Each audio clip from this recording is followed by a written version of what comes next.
These are live pictures in Tel Aviv, and the ceasefire has been declared both by the United States but also now on Iranian state television. Iran state TV announcing a ceasefire effective immediately, so confirmation from that side of this conflict that the guns and the missiles will go silent. This ceasefire will take effect. Our political correspondent Cam Redden live in the studio with me, and I spoke to the Prime Minister last hour.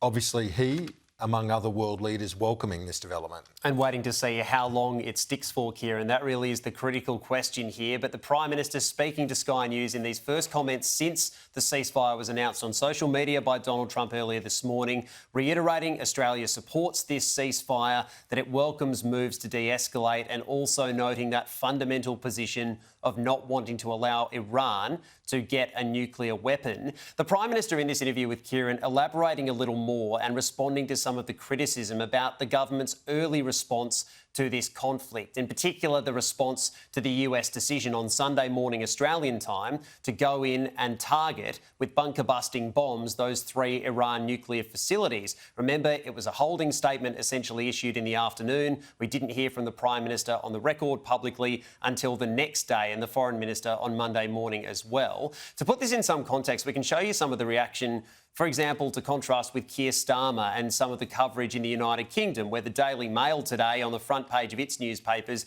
criticising Keir Starmer, the British Prime Minister, for being too slow to support and not explicit enough in his support of the United States. We've noted over the last couple of days some of the language from key allies, including France and Canada and the UK, was to note the US action, whereas the Australian government, although it took some time to get there, ended up in a stronger position, saying explicitly that Australia supports, using that word, supports the action taken by the United States by targeting those Iranian facilities. So with that context noted, the Prime Minister is rejecting suggestions that he was too slow to arrive at that position of full-throated support for the US action. He says, rejecting those allegations or those suggestions that he'd been flat-footed, saying that it was an orderly process to get to that position.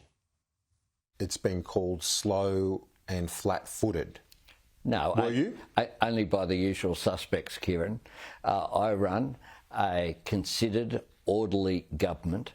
We have made it very clear in multiple press conferences for some time now, including last week on the sideline of the G7, that Iran could not be allowed to get a nuclear weapon. The language is probably arguably stronger than Starmer.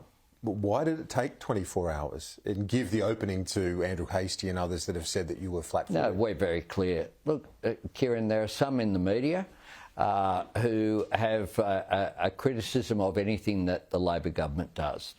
What my government does is act in an orderly, coherent way.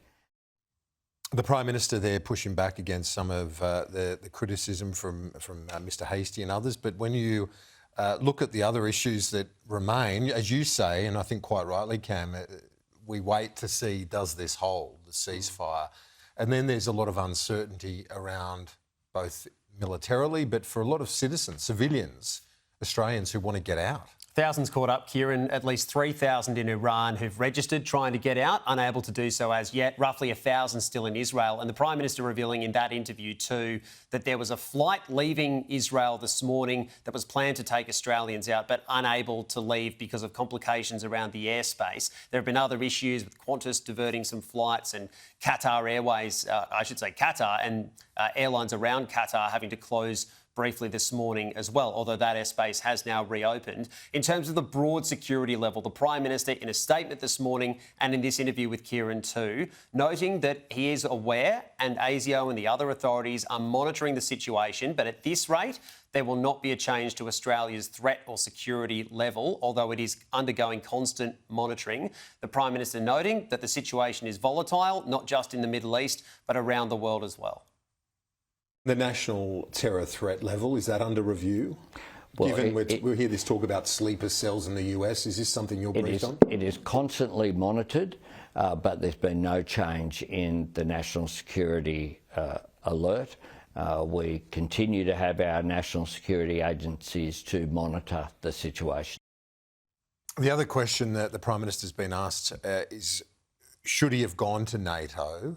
I put that to him in the context of Deputy Prime Minister Miles, maybe, as you reported earlier, Cam, getting a bit of face-to-face time with Donald Trump. It's a possibility, and it's been framed to me, Kieran, as an outside chance. There's a meeting of 4 Pacific or Indo-Pacific nations at the NATO summit over the next 48 hours. Richard Marles representing Australia. There'll be New Zealand, the Prime Minister Christopher Luxon there, as well as representatives from Korea and Japan. Now, worth noting, Christopher Luxon, of those 4 nations, the only leader to be attending this summit. Now, that might indicate, given Japan's Prime Minister pulled out last night, that there may not be a great chance of any FaceTime with Donald Trump. But Richard Marles is there, and it's been framed to me as an outside chance, noting that it is a very fluid situation. The Prime Minister deciding not to go. There was a near miss where he almost went with Donald Trump at the G7. There were plans, but then that had to be cancelled given what happened in the Middle East. The Prime Minister noting in this interview that he believes the right call ultimately was made. He says he's been to the United States multiple times,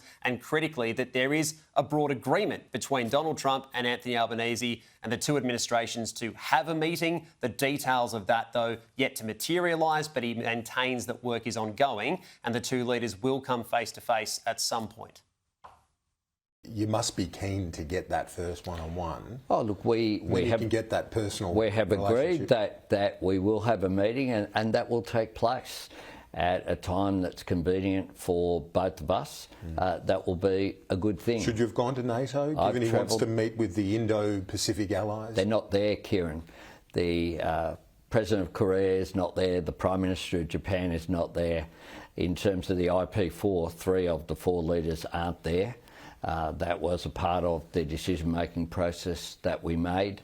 NATO is about NATO.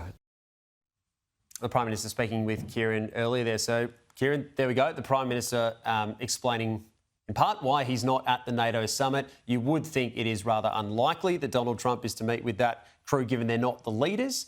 But as I say, the chance is not zero, is the way it's been put. Yeah, and you've got those other connections happening. I've got a comment coming up in a moment from the Treasurer, but he's meeting with the top economic advisor tomorrow as well. So Scott Bessent, there are those discussions happening at various levels. It's just that key one that they're waiting on getting It's the jewel on the crown they're still waiting for, Kieran. And the government has been quick to point this out too. I think Marco Rubio, Penny Wong, they had a phone call on Friday morning, Australian time. Scott Bessent speaking with the Treasury Secretary, speaking with Jim Chalmers tomorrow. There's constant engagement with Don Farrell, the Trade Minister, and his counterpart. So it's happening all around. That communication is still open, but that one big face-to-face meeting still yet to eventuate. Cam Redden, thank you.